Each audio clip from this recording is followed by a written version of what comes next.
Selamat pagi jemaat Tuhan. Bayangkan ini, seorang wanita datang ke sumur membawa beban hidup, luka, dan masa lalu. Kemudian ia bertemu dengan Yesus.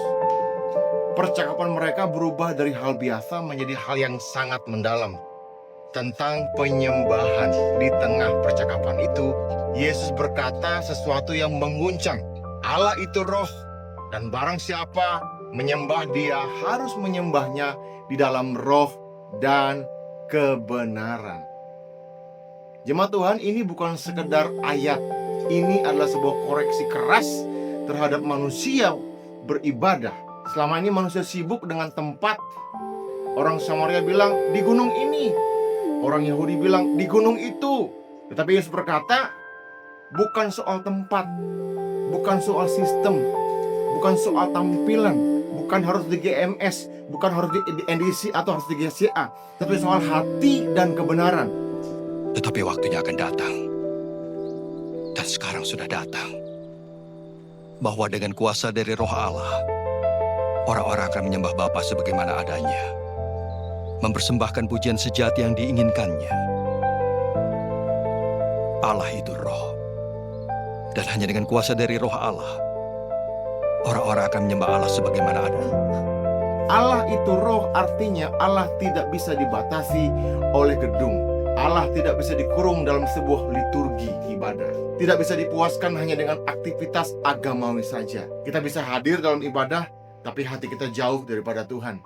Dan itu bukan penyembahan. Lalu Yesus berkata, dalam roh.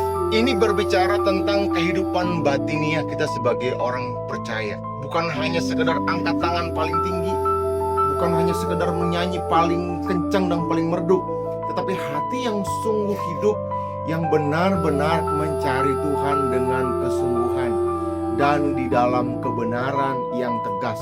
Artinya penyembahan tidak boleh berdasarkan perasaan saja, tidak boleh didasarkan pada apa yang kita suka, tapi penyembahan harus sesuai dengan firman Tuhan. Harus berpusat kepada Kristus yang adalah kebenaran. Dengarkan ini baik-baik jemaat Tuhan. Tuhan tidak mencari penyanyi terbaik. Tuhan tidak mencari ibadah terbesar. Tuhan mencari penyembah yang benar. Pertanyaan mendasar bagi kita hari ini adalah bukan pada kamu ibadah di mana atau kita ibadah di mana, tetapi apakah hatimu sungguh-sungguh atau benar-benar menyembah Tuhan. Karena pada akhirnya penyembahan sejati bukan tentang apa yang terlihat di luar saja, tetapi tentang apa yang ada di dalam hati kita, antara kita dengan Tuhan, antara engkau dengan Tuhan. Jemaat Tuhan, mulai hari ini jangan hanya datang beribadah. Datanglah sebagai penyembah yang menyembah Allah di dalam roh dan kebenaran. Kiranya Tuhan memberkati kita semua. Bapa di surga, berkati umat Tuhan. Jadikan kami penyembah yang benar, karena penyembah yang menyembah dalam roh dan kebenaran itulah yang Tuhan cari, yang Tuhan kehendaki. Dalam nama Yesus kami berdoa. Amin. Tuhan memberkati kita semua.